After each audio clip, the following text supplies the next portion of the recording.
Remember when the middle class actually existed?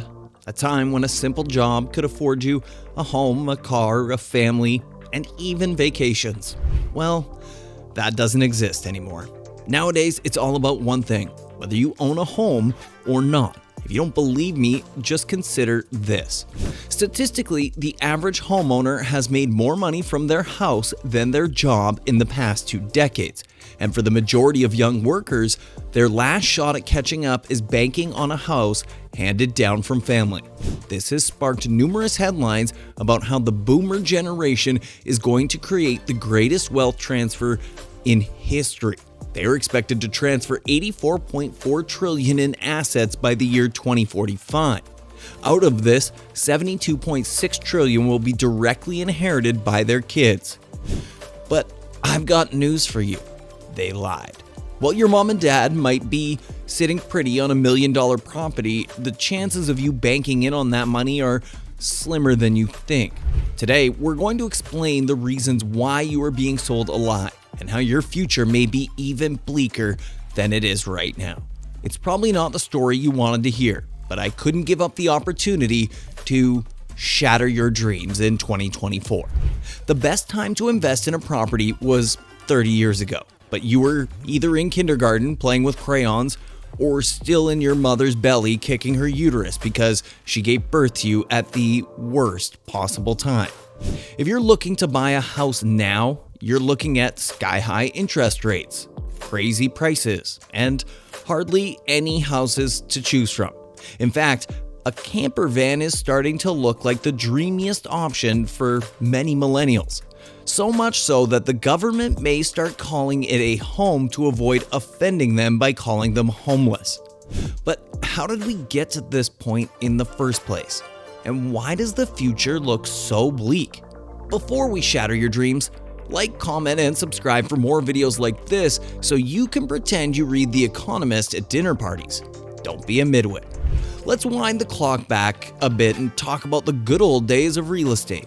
A time when money was easy and buying a house with the American dream everyone could reach for.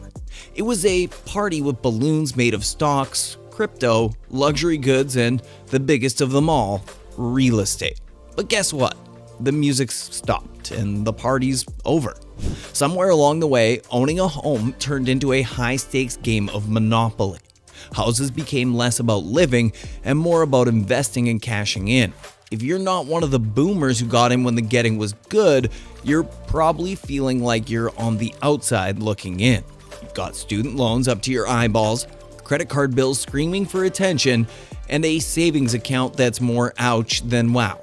And for those who are thinking, maybe I can stretch, maybe I can reach that dream of owning a home, think again. The rules have changed. The banks are playing hardball. They want bigger down payments, your firstborn, and maybe a pint of blood while they're at it. The haves have already benefited, and the have-nots are effectively priced out by overinflated prices and higher interest rates. I put higher in quotation marks because, believe it or not, historically, these interest rates are actually normal. But big media likes to exaggerate a little and call them high. So you may be wondering if the interest rates are truly normal. Then why is it so hard to buy a home? Several factors come into play. For one, there is a record low availability of housing in general. If we look back at 2 to 3 years ago, the housing bubble soared to the moon because of record low interest rates. These were historical aberrations, meaning they're not going to happen again even if you pray to make America great again. So homeowners that have these rates don't want to give them up because they already have it good. And the owners who can move don't want to because they would double their mortgage rates or effectively buy half the house. Add in tighter lending restrictions and stricter down payment requirements from the banks, and it's now nearly impossible to buy a home unless you're the next crypto king. To afford the median priced home of $433,100, Americans need an annual income of $166,600. However, the median household earnings are around $74,580 as per Fortune. That's not even half the amount needed. There's a better shot for Elon to make it to Mars than it is for the average American to buy a home. Too bad it's not on Bet365. So while everyone is waiting for interest rates to fall, you can move on knowing they're never going to be what they were before. And if you're still hoping for an inheritance from your boomer parents, well, I've got bad news for you. You need to move on from that too. Why? Well, to understand what's going to happen to the real estate market when all the boomers die, we need to break it down to the fundamentals. People sell their homes for two main reasons. They want to, or they have to. And for boomers, most of them don't want to sell their homes unless they are forced to do so. Just think about it. Why would they sell their home, which already has plenty of space, is paid off, and sits on a large plot of land, for a condo the size of their walk-in closet? Unless their living standards are dwindling, they're gonna stay, which brings us to the reasons why boomers have to sell their homes. The fastest growing reason why boomers are selling their homes is not because they're dying. It's because they need money to pay for retirement living. The living standards are dropping, and to keep up, they don't want to go back to work. So they sell their home. This effectively takes a large portion of their wealth with them before they are gone. But who do they sell these homes to? Millennials or private equity firms? The average home seller in the US is now around 60 years old, while the average home buyer is 35. So you can see that the market isn't going to get the boost everyone was hoping for. The only boost that's going to be happening is the boomer wealth gap, and the millennials are the ones paying for it.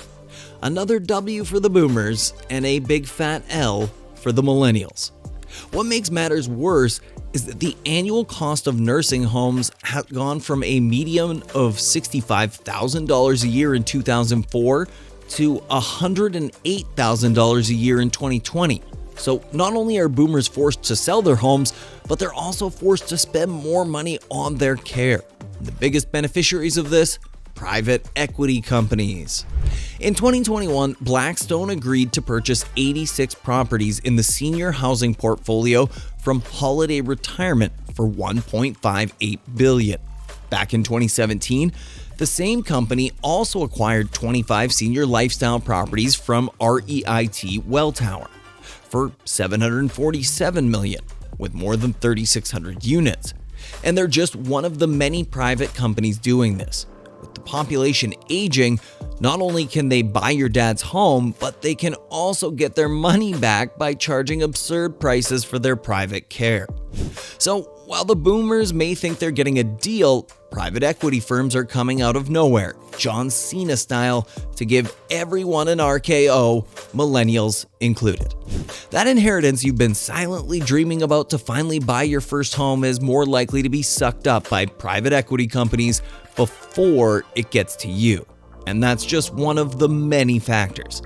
Other reasons like upkeep and maintenance of the house and exploding property taxes are also factors contributing to the forced sale of homes and a reduction in wealth.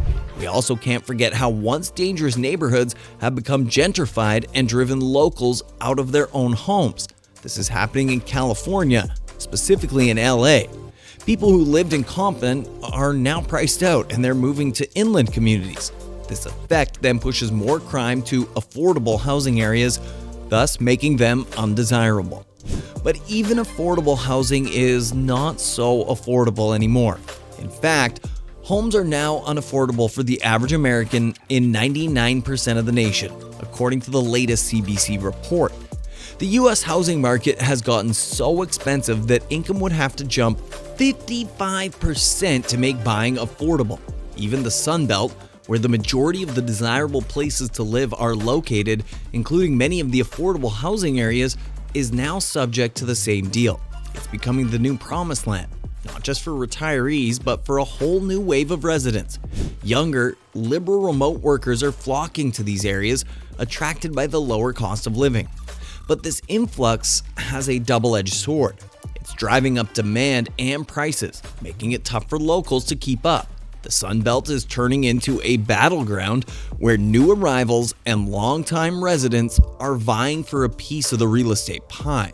So where does this leave the younger generations? In a bit of a pickle. to be honest.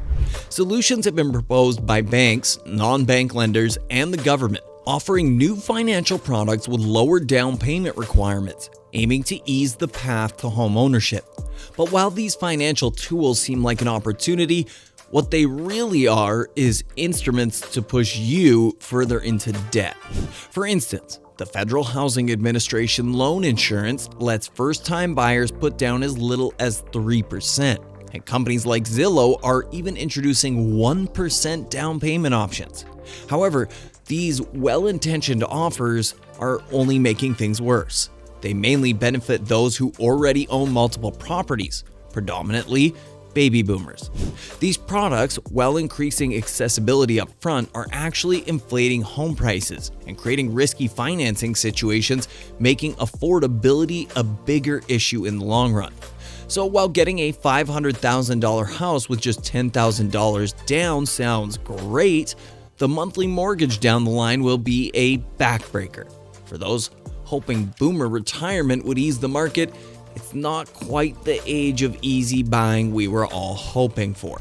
And there you have it, folks. The real reasons why your hopes for a wealth shift should stay in your dreams. The only ones getting a free ride are those who bought their tickets decades ago. For the rest of us, well, we showed up to an all-you-can-eat buffet after it turned into a juice cleanse. So if you're dreaming of inheriting a cozy little nest or buying your first home without selling a kidney, you might want to start looking into alternative dreams. Maybe a nice tent. Remember, in the game of homes, you either win or you rent. Don't forget to subscribe to our channel if you want to stay informed and get more good news. Until next time, keep your wallets full and your expectations lower.